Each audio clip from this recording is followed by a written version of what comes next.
Sir, ஒரு காட்டுல ஒரு புலி ஒரு மனிதனை துரத்திக்கிட்டே வருது. இந்த மனுஷன் புலிட்டேந்து தப்பிக்கிறதுக்காக மரத்துல ஏறான்.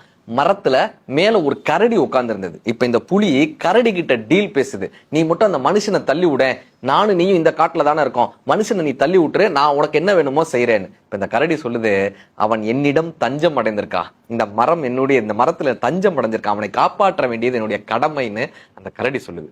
உடனே இந்த புலி என்ன பண்ணுது, டீல மாத்துது. இப்ப மனுஷன்ட்ட சொல்லுது, நீ அந்த கரடியை தள்ளி விட்டுரு, கரடியை தள்ளி விட்டுரு, நான் உன்னைய பிழைக்க வச்சிடுறேன். உடனே இந்த மனுஷன் ஒண்ணுமே யோசிக்காம வேகமா போய் அந்த கரடியை தள்ளி விட போனாங்க. தன்னை காப்பாற்றிய கரடியை தள்ளி விட போறான். இந்த கரடி இன்னும் 2 கிளைகள் மேல ஏறி தப்பித்து இன்னும் மேல போகுது. இப்ப இந்த புலி சொல்லுது கரடி கிட்ட, அவன் தான் நம்பிக்கை துரோகின்னு தெரியுது இல்ல, அவனை தள்ளி விடு, நான் பாத்துக்கிறேன், அவனை தள்ளி விடன். இந்த கரடி சொல்லுது, இப்பொழுதும் நான் அவனை காப்பாற்ற கடமைப்பட்டிருக்கிறேன், அவன் என்னிடம் தஞ்சம் அடைந்திருக்கிறான், நான் அவனை காப்பாற்றுவேன், அவன் துரோகம் செய்தாலும் கூட நான் அவனை காப்பாற்றுவேன். ஏன் தெரியுமா, நான் பக்குவமானவன், நான் இந்த காட்டில் பெரிய மனிதன், நான் அவனை காப்பாற்றுவேன்னு சொன்னதாங்க.